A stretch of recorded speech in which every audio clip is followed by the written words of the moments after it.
E aí, pessoal, tudo bem? Aqui quem fala é o Gabriel Druzian, PAD da disciplina CV 511, Mecânica dos Sólidos 2, e nessa videoaula eu vou trazer para vocês a resolução do exercício 1 da nossa lista 5, Critérios de Resistência e Flambagem.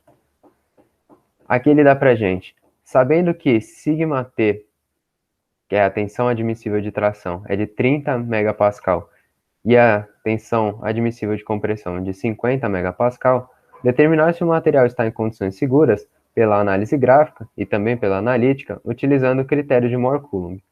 Então ele dá para a gente esse estado plano, ele dá essas tensões admissíveis de tração e de compressão e pede para a gente checar isso. Nosso primeiro passo, então, vai ser trabalhar com as tensões dentro da nossa convenção para poder achar as tensões principais, σ1 e σ2. Essa parte aqui do vídeo vai lembrar bastante o que a gente viu lá no exercício 3 da nossa lista 3, que eu também fiz um vídeo e se eu conseguir eu vou deixar o link em algum lugar, fica mais fácil. Mas é bem simples, então a gente pega aqui o nosso estado plano de tensões, compara com o que a gente viu na nossa teoria, de onde a gente tirou as formulações, então os sigmas, né, que são as tensões normais, saindo dos planos convencionado positivo, assim como nossa tensão cisalhante tal, saindo aqui dessa quina é positivo. Comparando com o que a gente tem, a gente chega então que σx é positivo, porque está na direção certa, 20 megapascal, y está no sentido contrário, então menos 10 megapascal, e a mesma coisa para o tal, está no sentido contrário da nossa convenção, menos 15 megapascal. Aí, passando então para as tensões principais, a gente tem dois métodos para fazer isso, tanto pelas equações, que eu vou mostrar nesse primeiro momento, quanto pelo círculo de Mohr, que eu também vou mostrar nesse vídeo, mas eu vou passar um pouco mais rápido. Então, pelas equações, a gente tem essas duas relações, substituindo então os valores para achar o ângulo alfa onde acontecem as tensões principais, é só substituir dessa equação, então, meio do arco tangente de 2 vezes menos 15 sobre menos 10 menos 20, isso dá para a gente então um ângulo alfa de 22,5 graus. Agora, só jogando esse ângulo aqui nessa expressão de baixo, junto com os outros valores que a gente já tinha, a gente consegue então chegar numa tensão σ1 de 26,21 megapascal. Para achar o σ2, eu vou usar aqui a condição da nossa primeira invariante, que diz então que a nossa tensão normal alfa e alfa mais 90 vai ter que ser igual a na direção x mais y. Então, dessa forma, o σ2, que complementa o σ1, né? Como a soma tem que ser igual à soma que era antes do σx com σy, a gente acha facilmente σ2 igual a menos 16,21 megapascal. Pelo círculo de Mohr, lembrando então a gente coloca no eixo horizontal as tensões normais, no vertical a tangencial, sempre tem que estar na mesma escala, porque senão não vai sair um círculo. E a gente tem que plotar os pares σx acompanha tal xy, e o σy acompanha sempre menos tal xy. No caso, então, a gente plota o ponto 20 menos 15, então 20 menos 15, esse ponto, e o ponto referente ao y, menos 10 e daí 15. Então, menos 10 e 15. Plotado o ponto, a gente liga os dois pontos por uma reta, bem simples.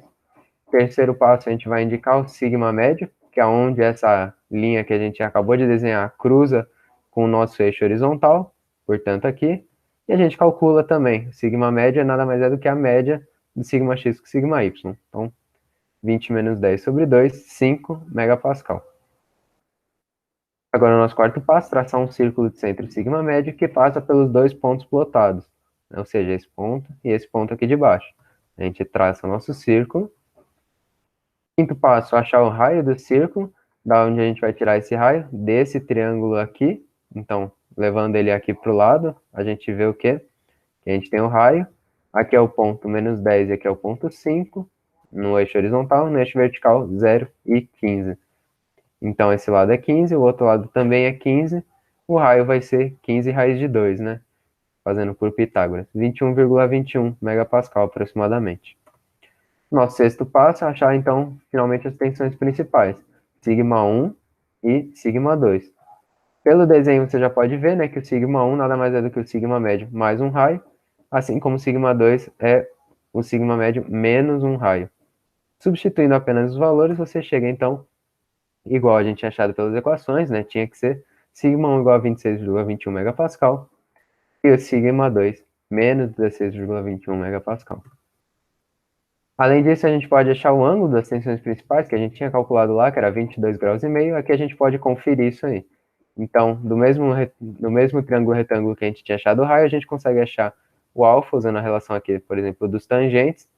Então, 2 alfa, lembrando, né, aqui no círculo de Mora ele aparece dobrado o ângulo, por isso que aqui está 2 alfa, e aqui 2 alfa. Arco tangente 15 sobre 15, que é arco tangente 1. 2 alfa é 45, portanto, alfa 22 graus e meio. No sentido anti-horário, que é convencionado positivo, porque aqui é essa reta, para ela deitar, ela está tendo que girar aqui no sentido anti-horário. Perfeito, então a partir disso, que é o que a gente já vinha trabalhando desde a nossa lista 3, a gente consegue fazer a nossa representação. A gente achou o sigma 1 e o sigma 2, né? Sigma 1, 26,21, sigma 2, menos 16,21, e o ângulo de giro 22,5. A representação, então, desse nosso estado plano de tensões seria esse aqui, certo?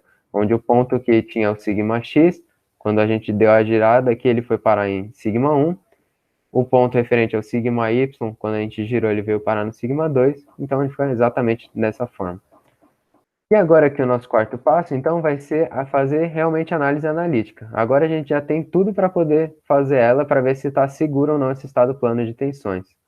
A gente vai precisar das nossas tensões admissíveis, tanto de tração quanto de compressão. Lembrando que a de compressão entra com sinal negativo, né? Porque a compressão é convencionada com sinal negativo. A gente também vai precisar das nossas tensões sigma 1 e sigma 2. E aqui é a representação gráfica que a gente tinha mostrado antes. Na nossa análise analítica, a gente vai usar esse coeficiente ρ, que ele é sempre dado pela razão do sigma de compressão pelo sigma de tração, né? Os admissíveis, no caso. E a gente pode usar daí a tensão ideal, tanto de tração quanto de compressão. Qualquer uma das duas vai te dar a resposta certa. O importante é que você use uma delas. Eu aqui vou mostrar as duas, e você aí, se você quiser, você escolhe uma ou outra para fazer. No caso, então, aqui é a nossa de tração e essa é a de compressão. O nosso coeficiente ρ, então, menos 50 sobre 30, que dá aproximadamente menos 1,67. E daí, só jogando esse coeficiente junto com sigma 1 e sigma 2, tanto nessa quanto na de baixo, a gente chega o quê? Para tensão ideal de tração, 35,94 megapascal. E esse valor, que é o ideal, que é como se só tivesse tração, né? Porque percebe, o nosso estado plano de tensões ele tem tem tanto tensão de tração quanto de compressão. Aqui o ideal é como se só tivesse de tração, e daí você pode comparar direto com esse valor. Perceba que ele é maior do que o sigma de tração, nosso sigma admissível de tração. Portanto, já fala para a gente que está inseguro. Aqui você já poderia parar o seu exercício inseguro, acabou. Eu vou continuar a mostrar de outro jeito para você ver, né, no caso usando a tensão ideal de compressão e depois pela análise gráfica também que ele pede, né? Mas aqui você já teria condições de falar que não é seguro esse estado plano. O de compressão ideal, então, também só substituindo os valores, bem simples, a gente chega em menos 59,90 megapascal. De novo, se esse valor a gente comparou com o sigma de tração, esse aqui, de 30, o de compressão a gente compara com o de compressão, correto? Então, ele é menor do que o sigma de compressão admissível, né? Mais fácil talvez comparar em módulo, né? Em módulo esse valor é maior do que esse, os dois em módulo, ou se não usar o módulo, esse aqui é menor, ou seja, também está inseguro. Por quê? Porque em módulo esse aqui é maior, ou seja, é um esforço maior do que o nosso material aguenta. Pela análise gráfica, então, mais simples ainda do que a outra, não precisa decorar fórmula nenhuma, você só vai precisar desenhar em escala. Então, aqui no eixo horizontal, você vai colocar o sigma 1 em megapascal, e na vertical, sigma 2 em megapascal. Com isso, você vai colocar, então, os nossos limites. Para tração, ou seja, onde as tensões são positivas, o nosso limite é de 30. Então, a gente coloca 30 e 30. Já para de compressão, ou seja, onde é negativo no nosso gráfico, é 50. Então, a gente chega nesses 4 valores. A partir disso, a gente liga aqui a parte do positivo com positivo, a gente faz esse quadrado. A parte do negativo com negativo, a gente faz esse outro quadrado. E depois só ligar os dois pontos aqui. Então, ligou, e a gente cria a nossa região de segurança. Tudo que cair, qualquer par de tensões, sigma 1 e sigma 2, que cair dentro dessa região, está seguro. Se cair fora, inseguro. Então, agora a gente só precisa plotar o nosso par sigma 1 e sigma 2. Então, sigma 1, a gente entra aqui com o valor dele 26,21, né, quase chegando no 30, enquanto que sigma 2, menos 16,21 megapascal. Se você pegar e plotar esse ponto, você vê que ele cai fora da nossa região de segurança. Portanto, inseguro, como a gente já tinha visto pela análise analítica, certo? E é isso então, pessoal. Obrigado pela atenção. Espero que tenham entendido. Qualquer coisa, fico à disposição.